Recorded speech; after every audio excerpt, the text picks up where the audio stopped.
and you were actually at the rescheduled Brad Doty Classic at Attica and the Rick Susong / Pete Jacobs Memorial at Wayne County.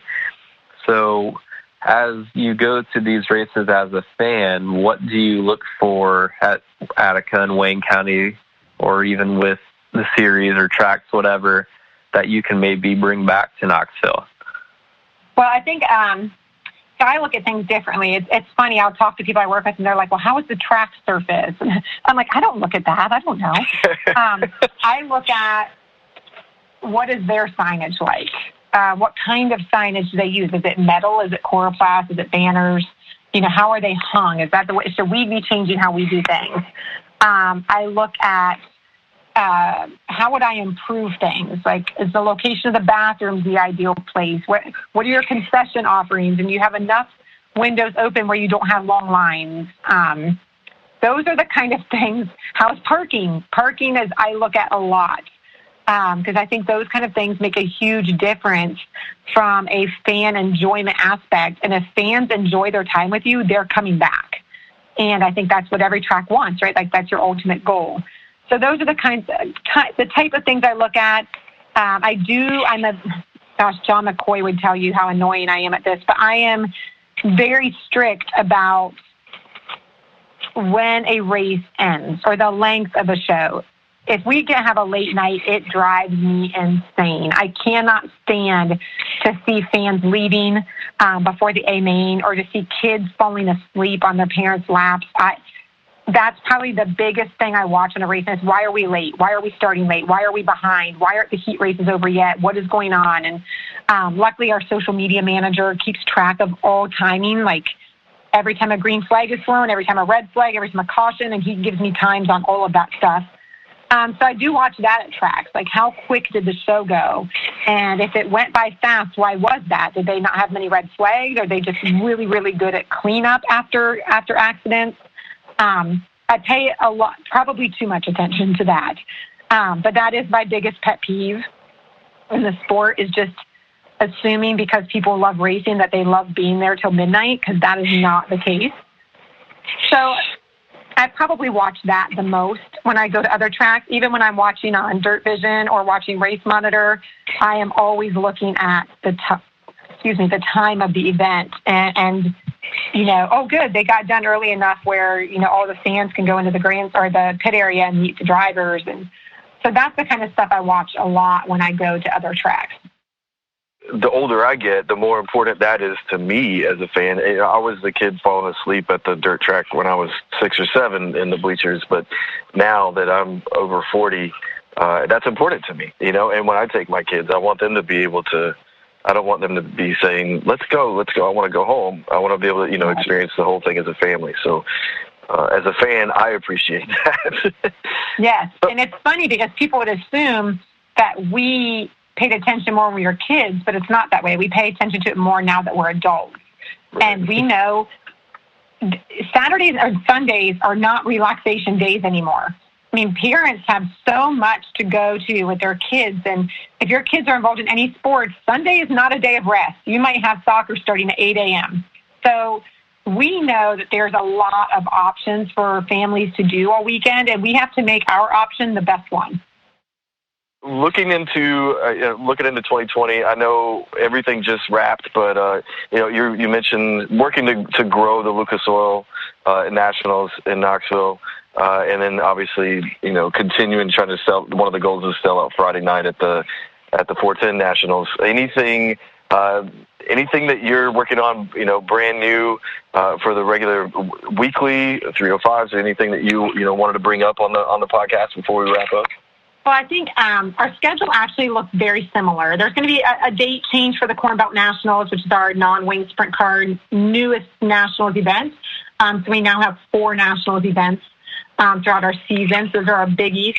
We're working on a date change for that we haven't quite announced yet, but is coming.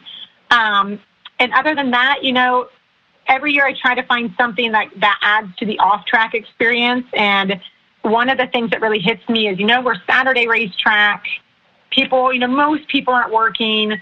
How can we create a tailgate culture at the track. So the fun can kind of last longer, then come out, hang out with their race fans before the races, drink some awesome Busch Lights, and just chill out. So we're kind of working on some plans around that and seeing how we can maybe try to get that culture going. But other than that, a lot of the things are going to stay the same. You know, the junior fan club party is going to get ramped up a little bit, hopefully, in 2020, and just working with some drivers. I'll start working with David Gravel once the season kicks off on some fun things to do during the Nationals week that will involve him. I mean, the lucky things that the champion gets to do. So those are the kind of things we're working on right now. There's nothing really giant or off the wall, so to speak, but always looking for ideas. I try to tell fans all the time that if you have an idea of something you want to see us do or try at Knoxville, you know, tweet it to me, email it to me. My email address is everywhere.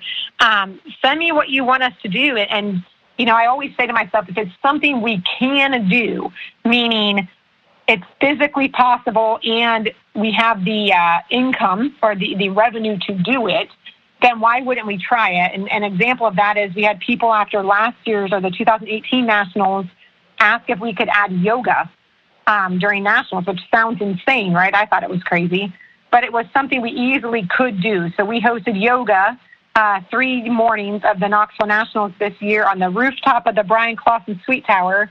And on Thursday, when I was there were 51 people on that roof doing yoga. I love that.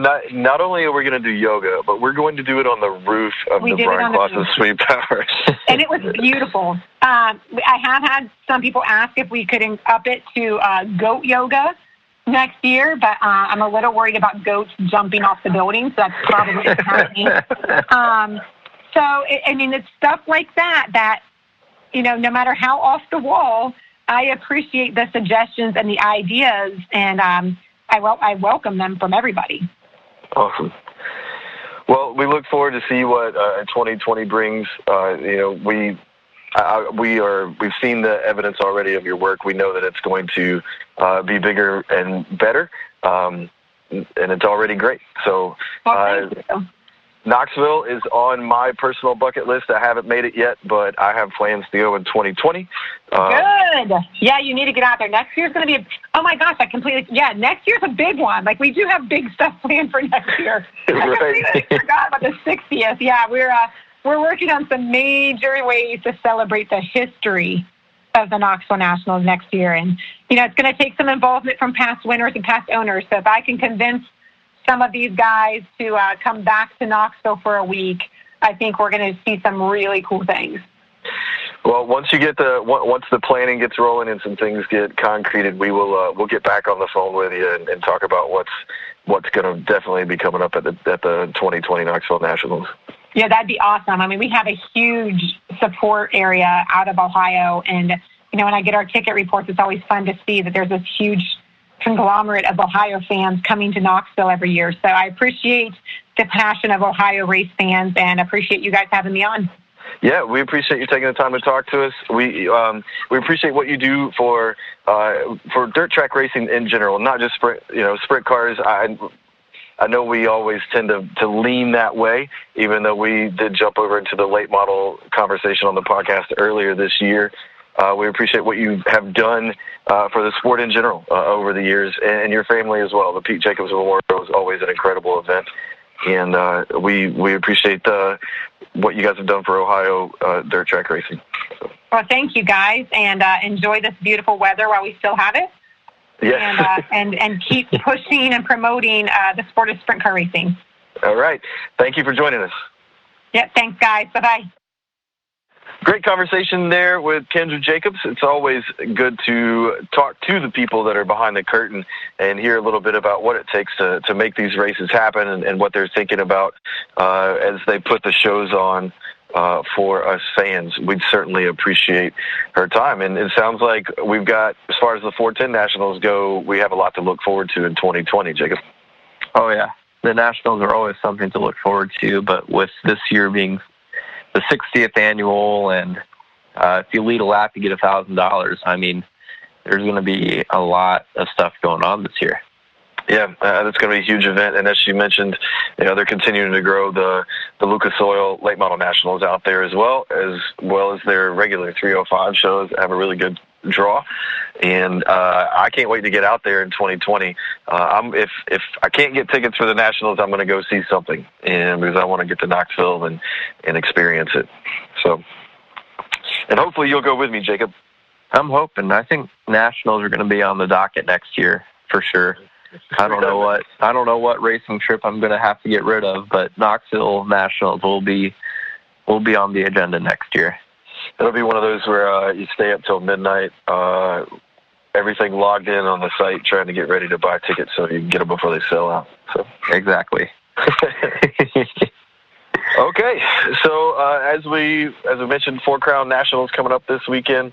Get out and see some racing here in Ohio. There's going to be a lot of it going on at Eldora. And as usual, please give us a like. If you're listening to us on iTunes, make sure you give us a rating there so that we can be exposed to more people. We appreciate you tuning in to the Ohio Dirt Track Podcast, and we ask that you share it with your friends. We are still in partnership with St. Pete District Studio. We appreciate Robin, who's pushing the buttons and pulling the levers and making us sound as good as we do week to week. Please reach out to Robin at robinrecorder at gmail.com if you're interested in creating an advertisement, starting a podcast, recording an album, whatever it is that you need to do. They are there for you. So thank you for tuning in for 23 episodes now. We've been at this for a little while, Jacob. Just a little bit. Yeah, we've, May, around there. Learned a lot, 23 episodes, 20 different interviews, talked to a lot of people that I never dreamed I'd be able to get on the phone with or talk to in person. And it's a lot of fun, and we're going to keep it on. So even though the off-season's coming up, don't count us out, because we're going to keep talking to racing personalities and keep bringing you as much news and interesting interviews as we can. So, as always, thank you for tuning in, and get out, get dirty, and support your local tracks.